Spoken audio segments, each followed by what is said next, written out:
নমস্কার বন্ধুরা। শীতের সন্ধ্যায় যদি থাকে এক বাটি গরম গরম এই স্যুপ, তাহলে সন্ধেটা দারুণভাবে জমে যায়। এই স্যুপ যেমন স্বাস্থ্যকর, তেমনই ছোট থেকে বড় সবার কিন্তু দুর্দান্ত লাগবে। আর এর মধ্যে যেহেতু অনেক সবজিও থাকে, সেটা কিন্তু ছোট বাচ্চাদের জন্য ভীষণ ভালো লাগবে।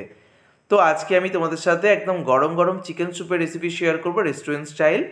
তো রেসিপিটার জন্য এখানে আমি প্রথমে সাদা তেল আর বাটার দিয়ে দিলাম। শুধু বাটার দিয়েও করতে পারবে। আর নিয়েছি এখানে 200 গ্রাম চিকেন। চিকেনের মধ্যে আমি দিয়ে দিচ্ছি গোলমরিচের গুঁড়ো, প্রথমে দিয়ে দিলাম। তারপরে দিয়ে দিচ্ছি খুব অল্প পরিমাণ লবণ, আর দিয়ে দেবো সামান্য চিলি ফ্লেক্স। এখানে তোমরা শুকনো লঙ্কাকেও কুচি করে দিতে পারবে। এবার চিকেনটাকে মিনিট দুয়েক মতো বাটারের মধ্যে খুব ভালো করে ভেজে নিতে হবে। তো 2 মিনিট মতো ভেজে নিয়েছি চিকেনটাকে। তারপরে দিয়ে দিচ্ছি 6-7টা রসুন কুচি আর একটু আদা, গ্রেট করা আদা। তারপরে পেঁয়াজ কলির যে নিচের দিকে সাদা অংশটা, সেটা দিয়ে দিলাম পেঁয়াজ শাকের। তো মোটামুটি 30 সেকেন্ড মতো ভালো করে একটু ভেজে নেব। তারপরে আমি দিয়ে দেব সবজি। পছন্দ মতো যে কোনো সবজি দিতে পারবে। প্রথমে গাজর কুচি, তারপর বিনস কুচি, তারপর একটু আমি মটরশুঁটি দিয়ে দিলাম, মটরশুঁটি না দিলেও চলে। ক্যাপসিকাম কুচি দিয়ে দিয়েছি, আর এখানে পেঁয়াজ শাকের ওপরের দিকে সবুজ অংশটা দিয়ে দিলাম। এবারে খুব সামান্য লবণও দিয়ে দিলাম, সবজিটা যাতে তাড়াতাড়ি ভাজা হয়ে যায়। গ্যাসের ফ্লেমটাকে আমি এখন মিডিয়াম টু হাইতে রেখেছি। সবজিটাকে মিনিট দুয়েক মতো নাড়াচাড়া করে নেব। 2 মিনিট নাড়াচাড়া করে নেওয়ার পর এবারে আমি দিয়ে দিচ্ছি জল। এখানে আমি মোটামুটি 800 ml মতো জল দিয়েছি, তোমরা চাইলে 1 লিটার পর্যন্ত জল দিতে পারো। এবারে আমি আরও একটু গোলমরিচের গুঁড়ো অ্যাড করলাম। এবার সব কিছুকে একসাথে মিশিয়ে নেব। তারপর স্যুপটাকে খুব ভালো করে 10 মিনিট মতো আমি জাল দিয়ে ফোটাবো। তো 10 মিনিট আমি ফুটিয়ে নিয়েছি, এতে করে চিকেনটা ভালোভাবে সিদ্ধ হয়ে যাবে। তো 10 মিনিট আমি ভালো করে স্যুপটাকে ফুটিয়ে নেওয়ার পর চিকেনের টুকরোগুলোকে তুলে নিচ্ছি। এইভাবে স্যুপের মধ্যে চিকেনটাকে সিদ্ধ করে নিয়ে চিকেনটাকে তুলে নিতে হবে। যেহেতু এখানে আমি হাড় সমেত মাংস নিয়েছিলাম, তাই হাড়গুলোকে আলাদা করতে হবে। সবটা বোনলেস আমি নিইনি।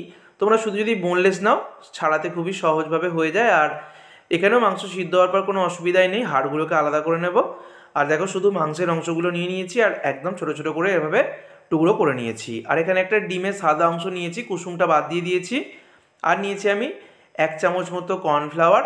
কর্নফ্লাওয়ারের মধ্যে আমি জল দিয়ে এই কর্নফ্লাওয়ার মেশানো জলটা রেডি করে রেখে দেবো। এটা আমার স্যুপের ক্ষেত্রে শেষের দিকে লাগবে। তো দেখো, কর্নফ্লাওয়ার মেশানো জলটা আমার রেডি করে রেখে দিলাম। এদিকে আমি চিকেনটা দিয়ে দিচ্ছি। দেখো, যে চিকেনটাকে ছাড়িয়ে একদম ছোটো ছোটো করে টুকরো করে নিয়েছি। তারপর দিয়ে দিচ্ছি ডার্ক সোয়া সস, আর দিয়ে দিচ্ছি 1 চামচ টমেটো সস। এবারে আমি সব কিছুকে একবার হালকা হাতে নেড়ে চেড়ে দেবো। তারপর মিনিট দুয়েক মতো এটাকে ফুটতে দেবো। 2 মিনিট খুব ভালো করে ফুটিয়ে নিয়েছি। তারপরে কর্নফ্লাওয়ার মেশানো জলটা দিয়ে দিচ্ছি। কর্নফ্লাওয়ার মেশানো জলটা দিলে স্যুপের ঘনত্বটা খুব সুন্দরভাবে চলে আসবে। তো আমি এখানে 800 ml মতো জল দিয়েছিলাম। যদি 1 লিটার জল দাও, স্যুপটা একটু বেশি পাতলা হবে, তবে একদম পাতলা স্যুপ আমার ভালো লাগে না। তো এটা যে যার পছন্দ। শেষে আমি আরও একটু লবণ দিয়ে দিলাম। আর স্বাদটাকে ব্যালেন্স করার জন্য সামান্য চিনি দিলাম। চিনি দেওয়াটা সম্পূর্ণ অপশনাল, তোমরা চিনি নাও দিতে পারো। আর ডিমের যে সাদা অংশটা রেখেছিলাম একটা ডিমের, সেটা দিয়ে দিলাম। এবার ডিমের সাদা অংশ দেওয়ার পর সব কিছুকে নেড়ে চেড়ে দেবো। গ্যাসের ফ্লেমটা এখন মিডিয়াম টু হাইতেই রাখা আছে। আর দেখো, মিনিট খানেক মতো ডিমটা দেওয়ার পর আমি রাখবো গ্যাসের ফ্লেমটাকে। তো দেখো, এখানে ডিমটা কিন্তু খুব সুন্দরভাবে মিশে গেছে। এবার শেষে আমি ধনেপাতার কুচি দিয়ে দিচ্ছি।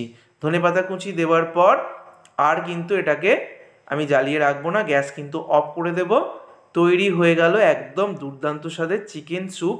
তো আমি গ্যাস অফ করে দিলাম। আর একটা উপকরণ মেশাবো, সেটা হচ্ছে লেবুর রস। এখানে তোমরা ভিনিগারও দিতে পারবে। তো আমি শেষে 1 চামচ পাতিলেবুর রস দিয়ে দিলাম। গ্যাস অফ করে এটা দেবে।